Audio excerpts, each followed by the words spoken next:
اعوذ باللہ من الشیطان الرجیم بسم اللہ الرحمن الرحیم تنزیل الکتاب من اللہ العزیز الحکیم تنزیل الکتاب اتاری ہوئی ہے یہ کتاب من اللہ العزیز الحکیم اللہ کی طرف سے جو غالب ہے حکمتوں والا ہے۔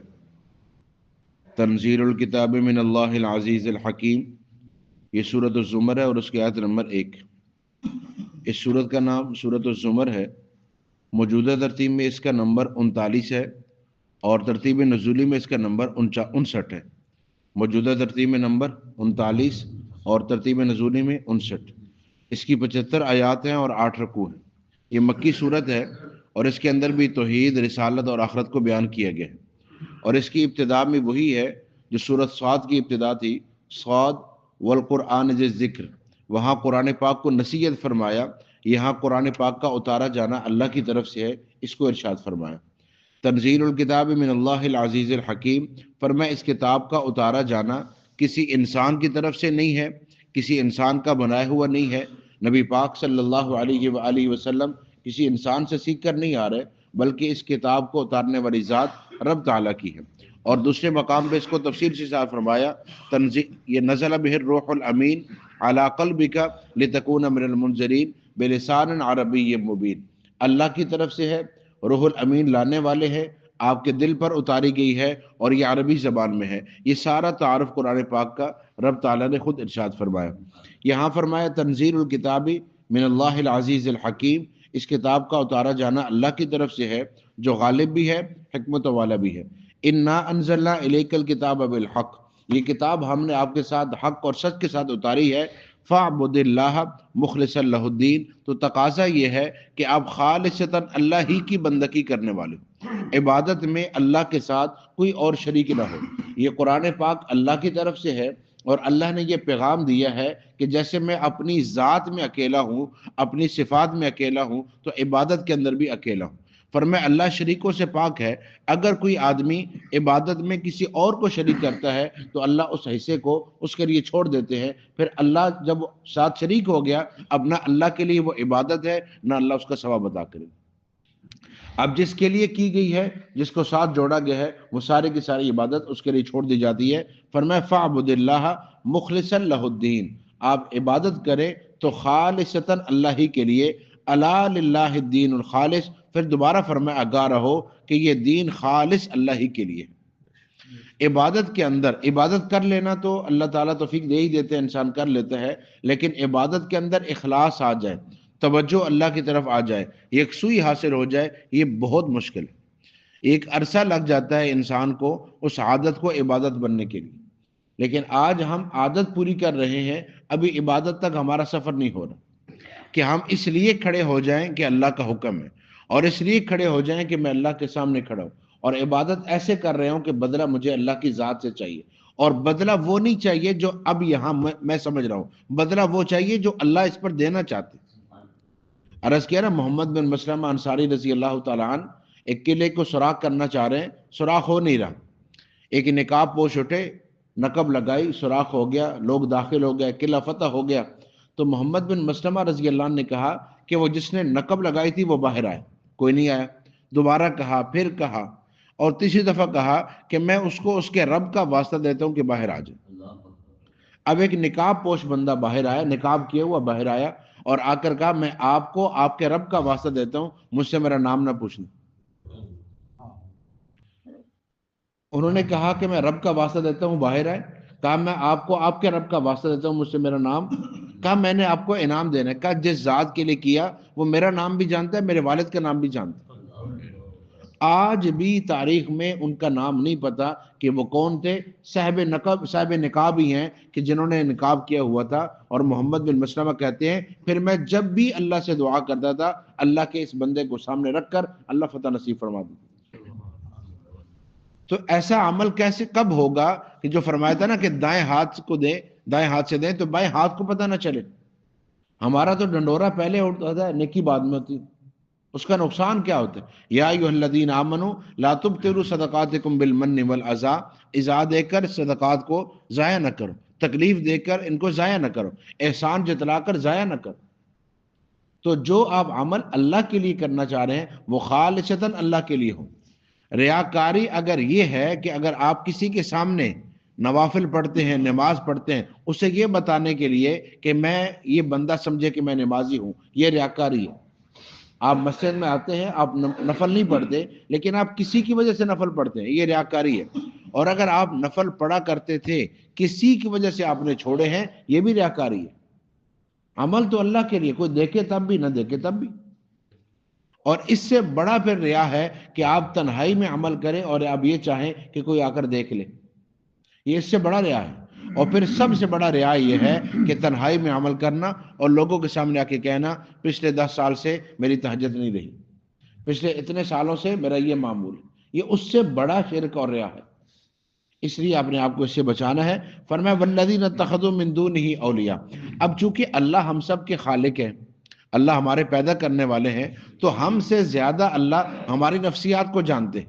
اب جب یہ فرمایا کہ عبادت اللہ ہی کی ہوگی، خالصتاً اللہ کی ہوگی، عبادت میں کوئی شریک نہیں ہوگا، اللہ ہی کی عبادت کرنی ہے، سجدہ اللہ ہی کو کرنا ہے، دعا اللہ ہی سے مانگنی ہے۔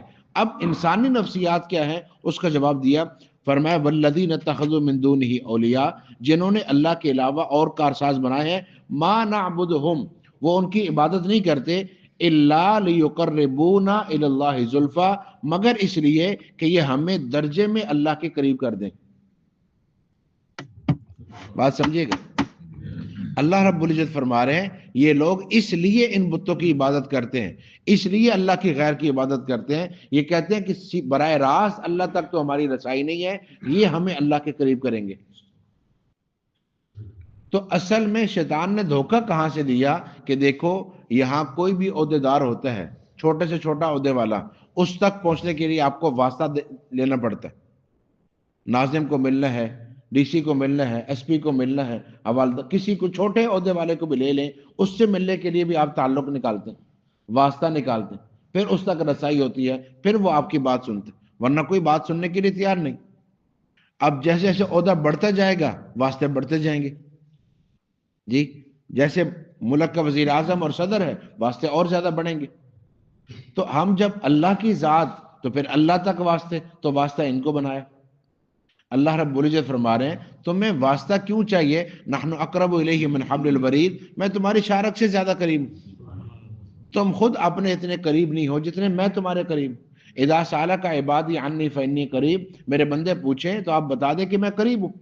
اجیب دعوت الداعی اذا دعان، جب بھی تم دعا کرو گے میں قبول کروں گا۔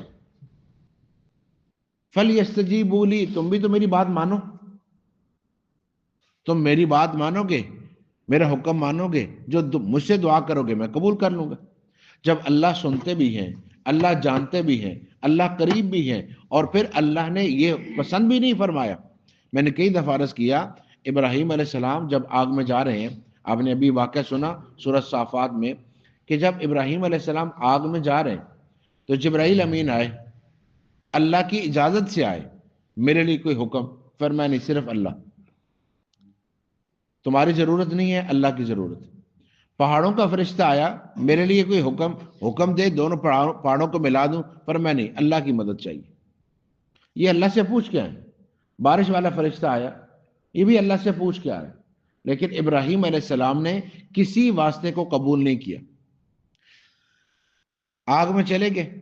اب اگر اللہ رب العزت مدد فرمانا چاہتے تو اللہ ایسے بھی تو مدد فرما سکتے ہیں کہ بارش آ جائے، اللہ ایسے بھی مدد فرما سکتے ہیں تیز ہوا آئے جس نے قوم عاد کو اڑایا تھا ان لکڑیوں کو اڑا کے لے جائے، اللہ ایسے بھی مدد فرما سکتے تھے آگے بجھ جائے، ہو سکتا تھا یہ نہیں۔ لیکن جب ابراہیم علیہ السلام نے کوئی واسطہ قبول نہیں کیا تو اللہ نے مدد کرنے میں بھی کوئی واسطہ نہیں لایا، اللہ نے آگ کو حکم دیا کہ آگ جلے گی صحیح مگر میرے ابراہیم کو جلائے گی نہیں۔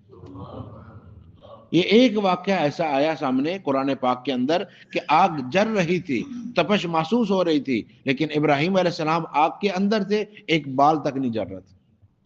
اور بال تک جلنا تو الگ ہے، تپش بھی نہیں، بردن و سلامہ، ٹھنڈا بھی ہونا ہے، سلامتی والا بھی ہونا ہے۔ تو جب انسان اس درجے یقین کرتا ہے پھر اللہ رب العزت اس درجے انسان کی مدد فرماتے۔ تو یہ ضروری ہے۔ فرمایا یہ لوگ کہتے ہیں کہ ہم ان کی اس لیے عبادت کر رہے ہیں کہ یہ ہمیں اللہ کے قریب کریں گے۔ فرمایا ان اللہ یحکم بینہم، ان کے درمیان فیصلہ اللہ فرمائے گا، فیما فیہ یختلفون، جس میں یہ لوگ اختلاف کرتے ہیں۔ ان اللہ لا یہدی من ہوا کاذب کفار، فرمایا اللہ جھوٹے کو اور ناشکرے کو اس کو ہدایت نہیں دیتا۔ ایک آدمی جو اللہ کی ذات پر جھوٹ بولے کہ اللہ کے لیے واسطہ چاہیے، ایک جو اللہ کی ذات پر جھوٹ بولے کہ اللہ کی اولاد ہے اور ہم اللہ کی اولاد کو راضی اور خوش کریں گے، اس لیے جھوٹا ہے کہ اللہ کے لیے بیوی ثابت کرتا ہے، فرمایا اس کو ہدایت نہیں ملے گی۔ اور ایک ناشکرا، ساری نعمتیں استعمال ہونے کے بعد بھی، ساری نعمتیں ملنے کے بعد بھی جو ایک چیز نہیں ملی، کہتا ہے ہم نے کبھی خوشی دیکھی نہیں، ہمارے گھر میں کبھی سکون آیا نہیں، مجھے اللہ نے دیا ہی کیا ہے، میرے پاس ہے ہی کیا، فرمایا اس کو بھی اللہ ہدایت نہیں دیتا۔ ہدایت چاہیے، جھوٹ چھوڑنا پڑے گا، ناشکری چھوڑنی پڑے گی، سچ پہ آئیں گے، اللہ کے شکر گزار ہوں گے۔ لو اراد اللہ ان یتخذ ولدا، فرمایا اگر اللہ ارادہ کرتے کہ اللہ کے لیے اولاد ہو، لاصطفیٰ، اللہ چن لیتے، مما یخلق ما یشاء، جو بھی اللہ اپنی مخلوق میں سے چاہتے۔ اگر اللہ چاہتے تو اللہ جس کو چاہتے اولاد چن لیتے، لیکن سبحانہ، وہ ذات پاک ہے، وہ اللہ الواحد القہار، وہ اکیلا ہے، غالب ہے، اس کے لیے اولاد کیوں ثابت کرتے؟ اب یہ جو بات اللہ رب العزت نے ارشاد فرمائی کہ تم جو اللہ کے لیے اولاد بنا رہے ہو، تو کیسے؟ یہود کہہ رہے ہیں عزیر علیہ السلام اللہ کے بیٹے، ایک بیٹا بنایا۔ نصارہ کہہ رہے ہیں عیسیٰ علیہ السلام اللہ کے بیٹے، ایک بیٹا بنایا۔ اگر اولاد ہونا کمال ہے تو پھر ایک کیوں؟ پھر زیادہ ہونے چاہیے۔ اور اگر یہ عیب ہے تو ایک بھی عیب ہے۔ تو اب تم ثابت کیا کرنا چاہ رہے ہو کہ اولاد اللہ کا کمال ہے یا استغفر اللہ کے لیے عیب ہے؟ یہ ثابت کرو، یہ بتاؤ۔ ایک بہت بڑا پادری پورے ہندوستان میں چیلنج کرتا تھا، میرے سے مناظرہ کرو، کوئی لے کے آؤ، کوئی آ کے مناظرہ کر۔ تو ایک دن وہ دہلی کی مسجد کے باہر کھڑے ہو کر چیلنج کر رہا تھا اور کہہ رہا تھا میں ثابت کروں گا کہ عیسیٰ علیہ السلام اللہ کے بیٹے۔ تو وہاں پاس ہی ایک آدمی وہ ریڈی پہ کوئی چیز بیچ رہا تھا، وہ آیا اور پوچھا کتنے بیٹے ہیں تمہارے خدا کے؟ کہا ایک۔ کہا ذرا میری طرف دیکھو، میری صحت دیکھو، میرا قد دیکھو، عمر میری دیکھو، میرے 14۔ تمہارے خدا کا ایک ہے۔ تو مولانا رحمت اللہ کرانوی رحمت اللہ علیہ فرماتے ہیں اس بیچارے کو دلیل تو نہیں آئی، لیکن اس نے لاجواب کر دیا۔ وہ دلیل یہی دینا چاہ رہا تھا کہ اولاد ہونا اللہ کا کمال ہے یا عیب ہے، یہ تو بتاؤ۔ وہ رب ہو کر تم ایک بیٹا ثابت کرو، میرے 14 ثابت وہ یہی کرنا چاہ رہا، لیکن اور سادہ آدمی اس نے لاجواب اس کو کر دیا۔ تو اصل یہ سمجھو کہ اللہ کے لیے اولاد ثابت ہی کیوں کر رہے ہو؟ اولاد تب چاہیے جو بڑھاپے میں کام آئے، کمزوری میں سہارا بنے، مدد کرے۔ اللہ تو ان سب سے پاک ہے، تو پھر اللہ کے لیے اولاد ثابت کیوں کر رہے ہو؟ تو ساری باتوں کا خلاصہ یہ ہے، فرمایا ایک تو کتاب سامنے رکھو، اور دوسرا اللہ کی ذات اور اس کی عبادت کو سامنے رکھو۔ جب کتاب سے رہنمائی لے کر خالصتاً اللہ کی عبادت کرو گے، یہ سیدھا راستہ ہے اور کامیابی کا راستہ ہے۔ اللہ عمل کی توفیق۔